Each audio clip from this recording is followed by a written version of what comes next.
Promotion du tourisme, le Bénin se rêve en hub hôtelier haut de gamme, titre manchette L'économiste. Ainsi démarre la revue des titres. Bonjour.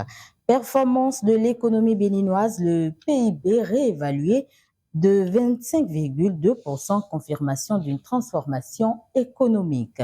Coopération économique, la CCI Bénin et l'Italie renforcent leur dialogue en faveur des investissements. Au menu des actualités internationales, financement des PME, le Nigeria obtient 229 millions de dollars de la BEI. Dimension économique, les économies les plus compétitives en Afrique en 2026, selon l'IMD Business School à la page 6 du quotidien.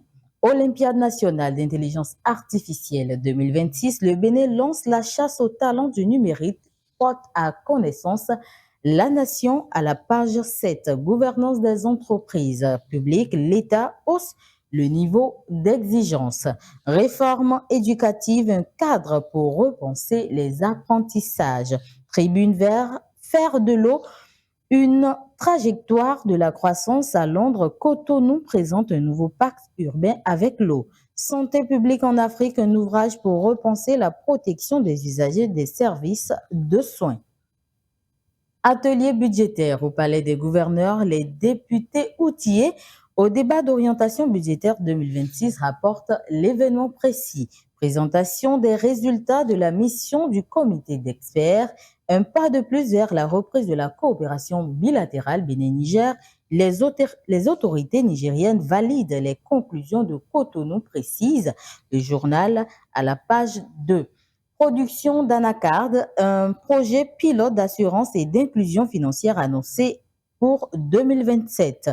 Droits socio-économiques, la HAC et la coopération suisse outils des journalistes à Ndali. Exploit historique d'Unagodje Roxane Atindéou fait briller le Bénin au marathon de Londres. Elle entre sur la liste des Guinness World Records. 10 ans de Festival des Arts Vaudou, le potentiel présente quand Bruxelles devient une scène de célébration du Bénin. Journée mondiale des réfugiés 2026, le Bénin accueille 29 000 réfugiés et demandeurs d'asile à la page 4. Profanation de tombe à Boycon, 17 crânes humains emportés, une enquête ouverte. Prise en charge gratuite et immédiate des urgences vitales au Bénin, des vies sauvées sans un copec, assure le matinal. Témoignage de bénéficiaires à Cotonou, Parakou et Niki, le mythe de la peur de l'hôpital brisé. Budget 2027-2029, les députés s'approprient les orientations économiques de l'État. Mondial Beach Handball Zagreb 2026, l'équipe béninoise championne d'Afrique déclare forfait. Paris de l'emploi, la véritable bataille économique du Bénin à la page 3 du journal. Assemblée nationale, une plénière décisive s'ouvre ce jour sur le cadre juridique du médiateur de la République, fait savoir le territorial. Le débat d'orientation budgétaire et d'autres dossiers à l'ordre du jour. Libération et valorisation des plages du littoral. Le journal annonce à la page 5 une nouvelle opération lancée à Cotonou. Ordre national des médecins du Bénin, Dr Kamal Lafiaboro désormais aux commandes. Donkourou et Gani 2026, Niki dévoile les dates des grandes célébrations Batonou.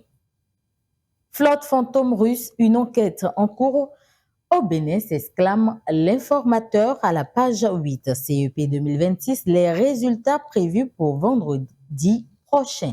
Dans son journal École Société, la journée internationale des veuves célébrée. Bancarisation dans l'UMOA, le Bénin sacré champion devant la Côte d'Ivoire et le Togo, informe le Béninois libéré. Conférence Green Cities, le maire Luc Nyokodja révolutionne le rapport de Cotonou à l'eau. Faux marché de livraison au Bénin, le Sénine met en garde contre le piège des arnaqueurs, note les 4 vérités à la page 3. Et pour finir, nationalité béninoise des afro-descendants, Claudiciard annonce la fin de l'obligation du test ADN. C'est tout pour la revue des titres. Merci de l'avoir suivi et restez connectés pour la suite des programmes sur Kadara TV.